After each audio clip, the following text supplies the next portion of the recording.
Hi, I'm Hannah. Welcome to Theology Therapist. This is my YouTube channel where we talk about all things spirituality and mental health. Today we are going to talk about how to recover from complex PTSD in 3 quick and easy steps. Before we get started, make sure that you click the red button and subscribe and the bell notification so that you can get all weekly updates on new uploads. Okay, the first step in order to recover from complex PTSD in a sort of quick and easy way is that I really recommend that you find a therapist. There are lots of different ways that you can go about doing this. You can just type in a Google search, therapist near me or trauma therapist near me is probably a better search. It's going to populate with a lot of different things. The first things that you see on Google are going to be directories, most likely. And that's because they have whole departments that work on search engine optimization so that they can get to the very top of Google. If you are looking to find a therapist themselves and their website, that's going to be below those. So you're going to want to look for a therapist that is trauma informed, but not only. You will want to look for somebody who is trauma trained and certified. And actually at this point, there's tons of different ways to do that. There's so many different ways that you can be trauma certified. There are lots of different types of therapies. Cognitive processing therapy is one of those. That's the one that we use in my practice, or one of the primary ones, but there's also EMDR, which you've probably heard about. There's ketamine assisted therapy. There is IFS. There's prolonged exposure. There's a whole world of types of therapies for trauma. But the important thing is that you do find a therapist who is trained in one of these. And know that these are not one size fits all. That if you didn't like EMDR, that doesn't mean that therapy as a whole doesn't work for you. Maybe somatic experiencing is better, or etc. If CPT wasn't your jam, then maybe IFS is more your speed, right? You may not know all of these acronyms, but I do have a recent episode, I'll link that here, with 7 types of therapy that I recommend for trauma. So you can go ahead and watch that here, and that'll give you an idea about some of these acronyms. Okay, the other thing that you are going to want to check as you are finding a therapist is you're going to want to check your insurance. Do you have an HMO or PPO? If you don't know what those acronyms are, you need to go check your insurance card, and you need to either log on or call your insurance, because those 2 acronyms are super important. PPOs allow you to have out-of-network care and benefits. HMOs do not. And so if you have a PPO, there is a lot more options available to you in order to receive care. What you can do is you are not necessarily relegated to the list that your insurance provides you or therapists who accept your insurance. Is it nice to see a therapist that accepts your insurance and you only have to pay a copay?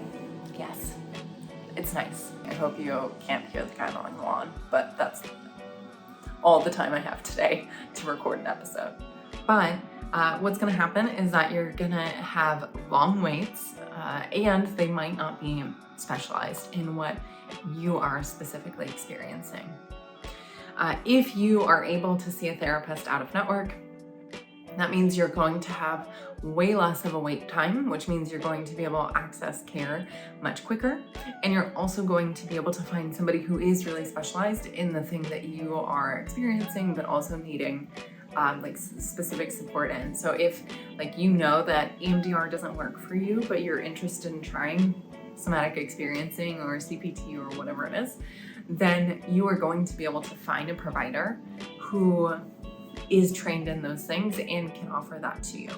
The last thing about finding a therapist to know is if finances truly are a barrier for you to access care and support, I always recommend people go to OpenPath. OpenPath is an incredible website that is working to extend the accessibility of therapy. So there is a cost to join OpenPath. It's something like $50 But the therapists who are on Open Path sort of make an agreement. They leave space in their caseload for Open Path clients. And the Open Path clients pay anywhere between, I don't know, $25 and $85, I think is sort of the range that it says on the website. And so honestly, that might be really similar to a copay.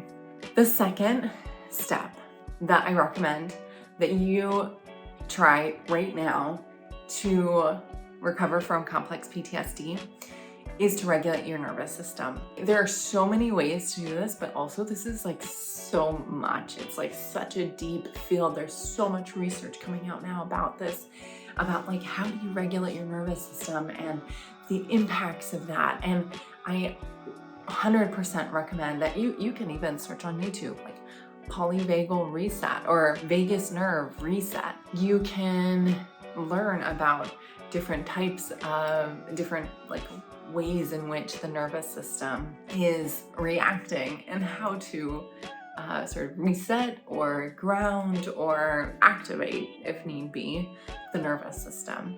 So there's something called nervous system mapping.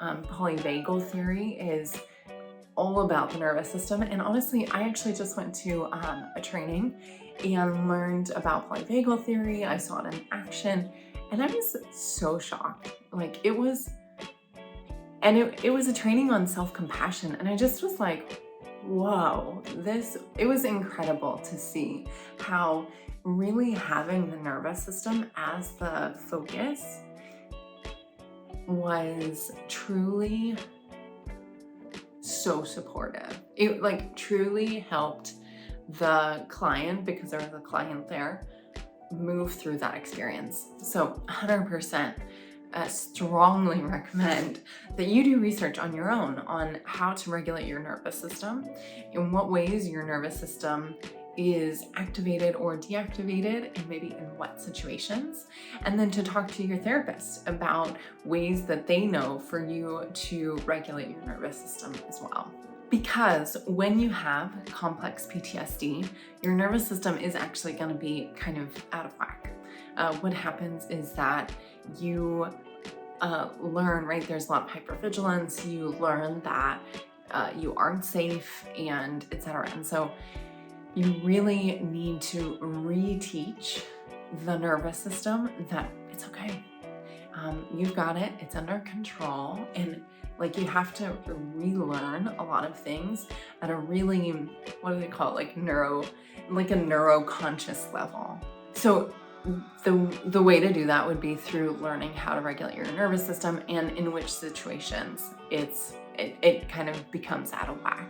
And then the third step to recovering from PTSD quickly is by cultivating safe relationships. Complex PTSD is about having a traumatic event happen over an ongoing period of time, right? There's like a long period of time there. And if you are still in those relationships, that recovery is not going to happen. If you are in relationships that model that initial traumatic relationship model, that recovery is not going to happen. Or even just with like boundaries, you know, like I know everybody talks about boundaries, but you have to take stock of the relationships that you're in order to figure out like, can I co-regulate? Like thinking about regulating the nervous system, we also co-regulate, and that's hugely important for healing. And so you have to think about the relationships that you're in and think, like, can I co-regulate in this relationship? Can I learn that I'm safe by being in the presence, like not anything that either of you do, but like being in the presence of this other person? That is a big part of healing complex PTSD, is learning who is safe, learning who you can co-regulate with, and whose nervous system that you feel like welcomed being in the same space with. Does that make sense? So it's super important that these relationships not have any signs of emotional manipulation, gaslighting, any coercion going on. Like that they really are, like, you set a boundary and they respect it, you know, or they're loyal. Like, they say that they're gonna do something and they do it.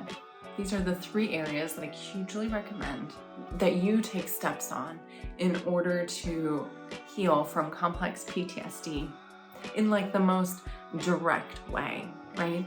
Finding a therapist that can help you really process through what happened, regulating your nervous system so that your body learns on a like neuroconscious level when it's safe and when there's a threat, and that you cultivate safe relationships so that you can co-regulate in the space with others and that you can have fulfilling and satisfying relationships. If this was helpful for you, leave a comment below and let me know what you have found to be the most supportive in your recovery.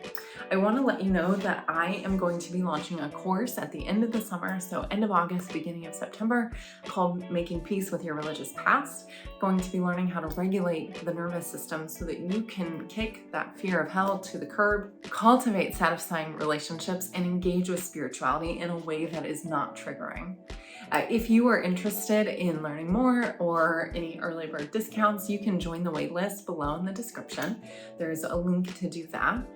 If you have any questions, then leave me a comment and let me know about that. I'll be happy to answer those. And then over in the community tab, I'm posting a couple of questions a few times a week of like, what is like one thing that you would need this course to have? Or do you like this name or that? Or, you know, kinds of things. So I really want your opinion and I want to know what you think about this. It was so great to see you today, have you back here. And before you go, remember to subscribe and then click the bell notification so that you can receive updates on all weekly new videos.